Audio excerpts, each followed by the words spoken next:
السلام علیکم، زه یم محمد وسیم او تاسو ګورئ هم پښتون. د ټولو نه اول وړاندې کوو مهم خبرونه. د پاک ایران سرحد په چیک پوسټ د ترهګرو حمله پیښه کې د سکیورټي فورسز لانس نایک ظهیر احمد شهید. جوابي کاروای کې ترهګرو ته نقصان رسولی شوی. د آی اس پی آر وینا وایي سکیورټي فورسز ترهګرو ته شکست ورکولو لپاره پرعزم دي. د افغان منجمد اثاثو معامله ډیره سنجیده ده. د افغان منجمد اثاثي د نه جاري کولو وجوهات شته. د منجمد اثاثو متعلق به اتحادیانو او شراکتدارو سره یو ځای جایزه اخلو. د وایټ هاوس ترجمان وینا وایي طالبان د امریکي او اقوام متحده لخوا پابندو فهرست کې شامل دي.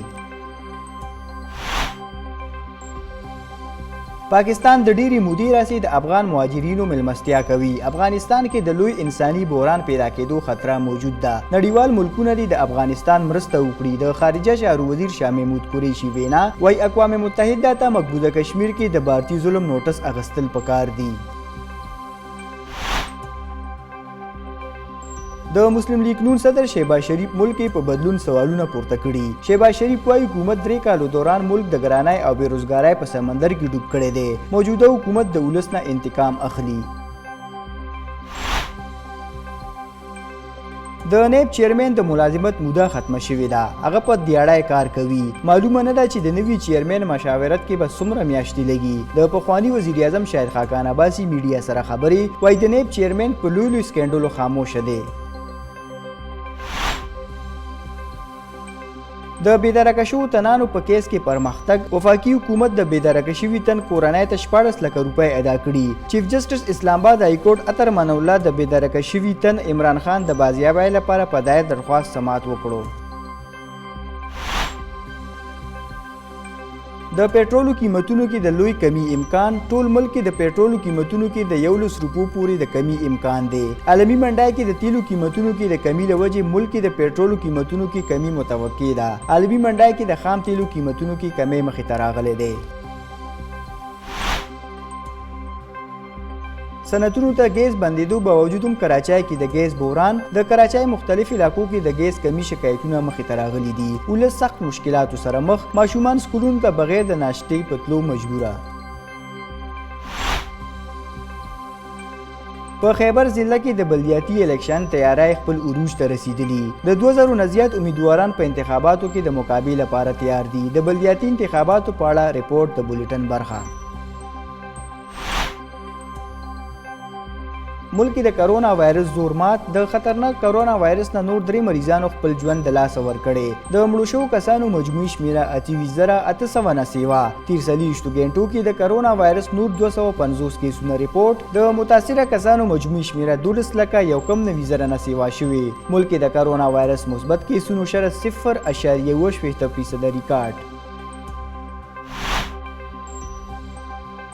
په چین کې د کرونا نوي کیسونه کنټرول کولو لپاره کوششونه تیز. د زیجیانګ په صوبه کې په کرونا کیسونو کې د زیاتوالي له امله 15 لکه نه زیات کسان قرنطینه کړي شوي. زیجیانګ صوبه د ملک مشرقي ساحل باندې د صنعت او برآمداتو یو لوی مرکز دی. مقبوضه کشمیر کې د کابل بھارتی پولیس په ګاډي ډزې 3 هلکار مړه او 12 جوبل. د پولیس په ګاډي ډزې سرینگر علاقه کې شوي. د کشمیر میډیا سرویس وینا وایي بھارتی فورس علاقه کې سرچ اپریشن شروع کړی. د اگست په 1 نیټه د امریکي ډرون حملې په اړه د کاروای نه کولو حتمی فیصله جاری. د ډرون حملې ذمہوار څوک نه دي ګرځولی شوي. د ډرون حملې په اړه به امریکایي ځواکونو خلاف هیڅ قسمه کاروای نشي کولی.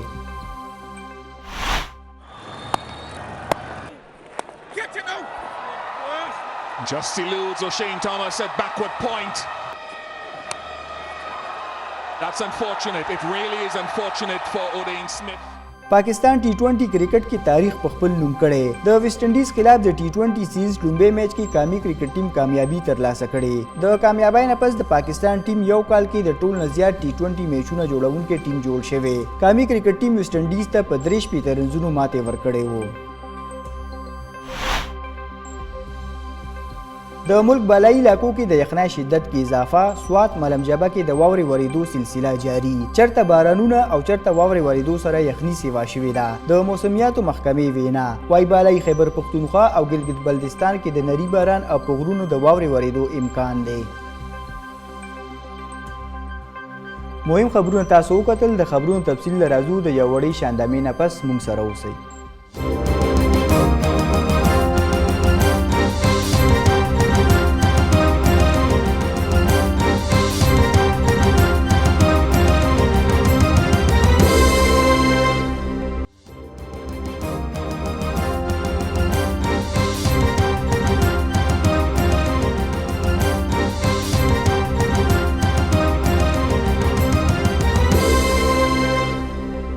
خبرونو کې یو ځل بیا هرکلی. په بلوچستان کې د پاکستان او ایران پولیس سره نږدې د امنیتي ځواکونو په چیک پوسټ د دهشتګردو حمله وکړه چې له امله یې د پاک فوج ځوان شهید شو.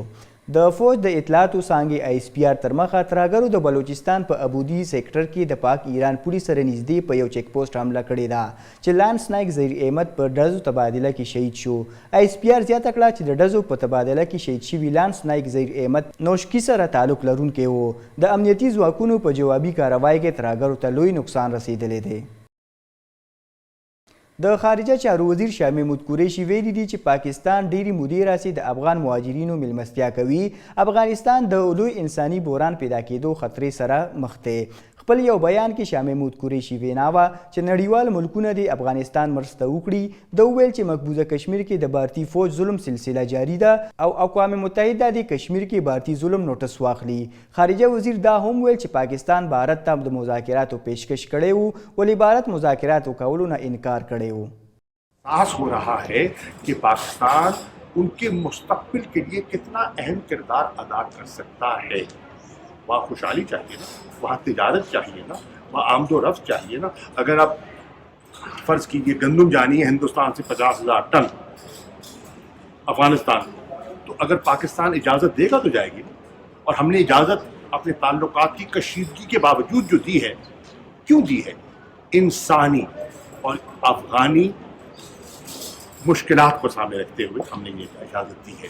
تو وہ ان چیزوں کو بھی محسوس کر رہی ہے کہ ٹریڈ کے لحاظ سے, انویسٹمنٹس کے لحاظ سے, ریکنسٹرکشن کے لحاظ سے, کیپیسٹی بلڈنگ کے لحاظ سے پاکستان کا کتنا اہم رول ہو سکتا ہے. میں سمجھتا ہوں کہ لوگوں میں بہت سی تبدیلی آ چکی ہے. ان کا جو میڈیا ہے, ان کی میڈیا میں ایک بہت بڑی انگریس تھی ہمارے پڑوسی کی. آہستہ آہستہ میں سمجھتا ہوں ان میں بھی جیسے جیسے حالات سامنے بدلیں گے اور آئیں گے, اور حقائق اور زمینی حقائق جو ہیں وہ اپنے راستے خود تلاش کرتے ہیں اور انشاءاللہ ان میں بھی بہتری آئے. د وایټ هاوس ترجمان ویلي دي چې د افغان منجمد اساسو معامله ډیره سنجیده ده. د وایټ هاوس لخوا جاری شوي یو بیان مطابق د افغان منجمد اساسي د نه جاري کولو وجوهات شته. د منجمد اساسو متعلق به اتحادیانو او شراکتدارو سره یو ځای اجازه اخلو. د وایټ هاوس ترجمان خپل بیان کې زیاته کړه چې طالبان د امریکي او اقوام متحده لخوا پابندو فهرست کې شامل دي, یا د دې وی چې امریکي د افغانستان اساسي څه موده وړاندې منجمد کړی وي. د اګست په 1 نیټه د امریکایي ډرون حملې په اړه د کاروای نه کولو حتمی فیصله جاری کړې شوې ده. د امریکې د دفاع وزارت په تحقیقاتي ریپورت کې د ډرون حملې ذمہوار څوک نه دي ګرځولی شوي چې له امله یې په کابل کې شوي د ډرون حملې په اړه په امریکایي ځواکونو خلاف به هیڅ کاروایي نشي کولی. د میډیا بریفینګ په وخت ترجمان وویل چې زه نه ګڼم چې د کابل فضایي حمله د جنگي قوانینو خلاف ورزي وه. په دې اړه د ذاتي احتساب مسایل شته. یا د دې وی چې د اګست په 1 نیټه په کابل کې د امریکایي لخوا یو ډرون حمله کړې شوې وه چې پکې 7 ماشومانو په شمول 10 کسان مړه شوي وو. امریکې په دې حملې کې د داعش د وګړو او د وژلو دعوه کړې وه, خو په حمله کې څوک ترهګر نه وژل شوي. د مسلم لیگ نون صدر شهباز شریف ملک په بدلون سوالونه پورته کړي دي. خپل یو بیان کې د اپوزیشن لیډر شهباز شریف وینا وه چې حکومت 3 کالو دوران ملک کې ګراني او بیروزګارۍ په سمندر کې ډوب کړی دی. شهباز شریف زیاته کړه چې موجوده حکومت د ولس نه انتقام اخلي. د وویل چې سوي صدرن ګیس نجی سندون د ګیس بند کړي, آیا بدلون دا دی؟ ګیس بندول له وجې به په لکونو خلک بیروزګاره شي. خپلو خبرو کې شهباز شریف په سټیټ بانک هم تنقید وکړو او وویل چې سټیټ بانک یو ځل بیا د سود شرح کې اضافه کول غواړي. د مسلم لیگ نون رهنما شاهد خاقان عباسي ویلي دي چې د نیب چیرمن د ملازمت موده ختمه شوې ده، هغه په دیاړی کار کوي. معلومه نه ده چې د نوي چیرمن مشاورت کې به څومره میاشتې لګي. میډیا سره خبرو په وخت د شاهد خاقان عباسي وینا وه چې د نیب چیرمن په لوی سکینډلو خاموشه دی. 2.5 مہینے ہونے لگے ہیں، چیئرمین نیب کی مدت ختم ہو چکی ہے. چیئرمین نیب ڈیلی ویجز پہ کام کر رہا ہے اور مشاورت کا عمل یہ ہے کہ ابھی ایک خط صدر صاحب کی طرف سے آیا ہے، پتہ نہیں کتنے مہینے لگیں گے کہ یہ مشاورت کا عمل مکمل ہو. اور اس میں مکمل بدنیتی یہ نظر آتی ہے کہ حکومت کی کوشش ہے کہ یہ مشاورت کا عمل مکمل ہو ہی نہ، اور یہی چیئرمین جو ہے جو ان کے قبضے میں ہے، جو ڈیلی ویجز پر ہے اور جس کو وہ کسی وقت بھی نکال سکتے ہیں، وہ یہی نوکری کرتا رہے.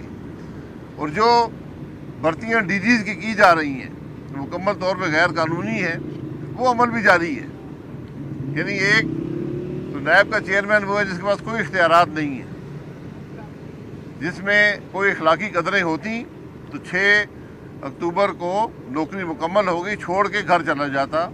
لیکن ہمارے ملک میں بدقسمتی سے کرسیاں چھوڑنے کا روایت نہیں ہے.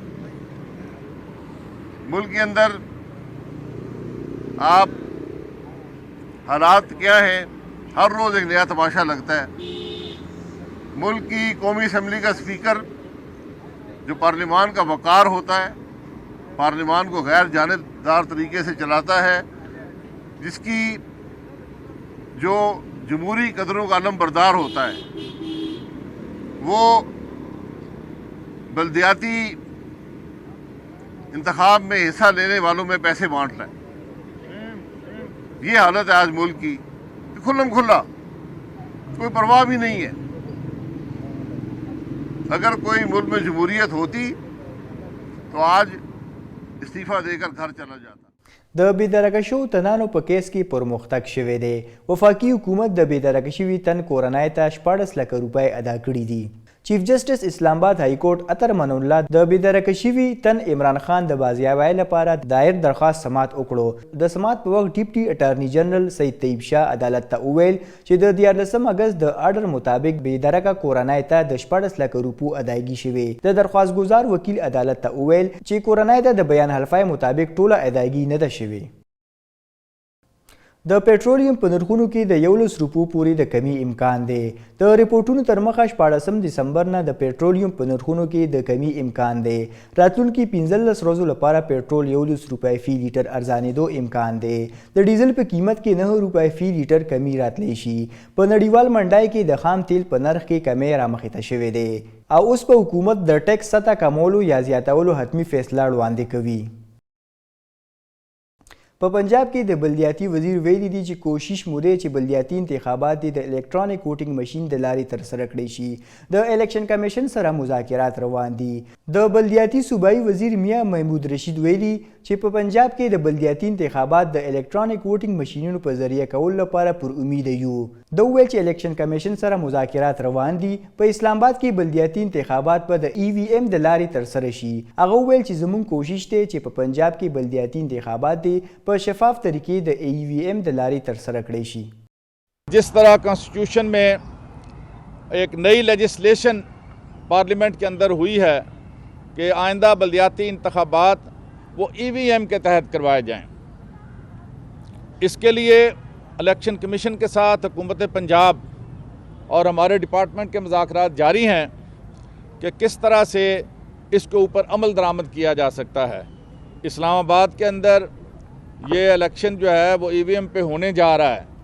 اسی طرح ہم یہ چاہتے ہیں کہ پنجاب کے اندر بھی جو آئندہ 3-4 ماہ کے اندر انتخابات ہونے ہیں تو کوشش کی جائے کہ یہ ٹرانسپیرنٹ انداز کے ساتھ EVM کے اوپر ان کا انتخاب ممکن ہو. سب سے بڑی اس کی خصوصیت یہ ہے کہ میٹروپولیٹن کارپوریشن کے اندر تمام ڈیولپمنٹ اتھارٹیز، واساز، PHAs، کار پارکنگ کمپنیز اور اس کے علاوہ ویسٹ مینجمنٹ کمپنیز، یہ ساری کمپنیز جو میئر ہے، لارڈ میئر ہے، اس کے ماتحت ہوں گی. په خیبر ضلع کې د بلدیاتي الیکشن تیاریانې خپل عروج ته رسیدلي دي او 2000 نه زیات امیدواران به انتخاباتو کې مقابلې لپاره تیار دي. په دې اړه نور تفصیل ګورو د خیبر نه زموږ همکار جانزیب افریدي په دې رپورټ کې. کمیشن مطابق خیبر ضلع کې یوسل اوسلویخت ویلج او نیبرهوډ کونسلې دي. په دې کې یوسل 13 ویلج او 19 نیبرهوډ کونسلې دي. د جمرود تحصیل کې سلیریشت ویلج او 8 نیبرهوډ، لنډکوتل کې 13 ویلج او 15 نیبرهوډ، باړه تحصیل کې 15 اویا ویلج او 4 نیبرهوډ کونسلې دي. د تحصیل چیرمنشپ سیټ لپاره د باړې نه 15، جمرود نه 14 او لنډکوتل کې 40 امیدواران مدې مقابل دي. همدغه شان د خیبر درې تحصیلونو نه نیبرهوډ او جنرال کونسل 401 سیټونو باندې 1482 امیدواران مقابله کوي. د زنانه یوسل او 29 سیټونو باندې یوسل 93 زنانه امیدواران دي او د کسان مزدور یوسل 29 سیټونو باندې 1590 امیدواران دي. هغه د یوت یوسل 29 سیټونو باندې 1514 امیدواران دي. د غیر مسلم اقلیت د پاره یوسل 29 سیټونو د پاره صرف 22 امیدواران په میدان کې دي. په خیبر ضلع کې پړمبیزل بلدیاتي الیکشن په وجه په خلکو کې ډیر جوش او خروش دی او د هر امیدوار په جلسه کې په سلګونو خلک شرکت کوي. د کیمرامین عمر خان سره جهانزیب افریدي، هم پښتو ون نیوز، خیبر. نیشنل کمانډ اینڈ اپریشن سنټر NCOC په کیټګری سی ملکونو کې بند پاکستانیانو ته د واپس راتلو اجازه ورکړه. NCOC په کیټګری سی ملکونو کې بند پاتې پاکستانیانو ته د 1 دسمبر پورې وطن ته د واپس راتلو اجازه ورکړې ده. کیټګری سی ملکونو څخه واپس راتلونکي کسانو لپاره د کرونا ویکسینیشن سرټیفیکیټ، 48 غنټې وړاندې شوي د کرونا منفي ټیسټ، د قرنطینه شرط پوره کول لازمي دي. NCOC تر مخه ځینې ملکونو کې 15 نه تر 18 کلونو عمر لرونکو ماشومان ته کرونا ویکسینیشن عمل دی شروع شوی چې له امله دوی ته بغیر د ویکسینیشن د واپس راتلو اجازه ورکړل شوې ده. 15 نه تر 18 کلونو عمر لرونکو ماشومان بغیر د ویکسینیشن سرټیفیکیټ د جنوري تر 11 نیټې پورې وطن ته واپس راتلی شي. یاد دی چې پاکستان په کیټګری سی ملکونو د نوي کرونا قسم رامنځته کېدو له امله د سفر بندیز لګولې دی. په کیټګری سی ملکونو کې کروشیا، هنګري، یوکرين، آیرلینډ، ویتنام او پولینډ په شمول یو شمېر نور ملکونه شامل دي. ملک کې د کرونا وایرس زور مات شوی دی. د خطرناک کرونا وایرس نه نور 3 مریضانو خپل ژوند د لاسه ورکړی دی. د NCOC مطابق د مړو شوو کسانو مجموعي شمیره 28,800 سیوا شوې ده. تیر 24 غنټو کې د کرونا وایرس نور 250 کیسونه ریپورټ شوي دي. د متاثره کسانو مجموعي شمیره 12,190 نه سیوا شوې ده. د نیشنل کمانډ اینڈ اپریشن سنټر تر مخه ملک کې د کرونا وایرس مثبت کیسونو شره 0.8% ریکارډ شوې ده.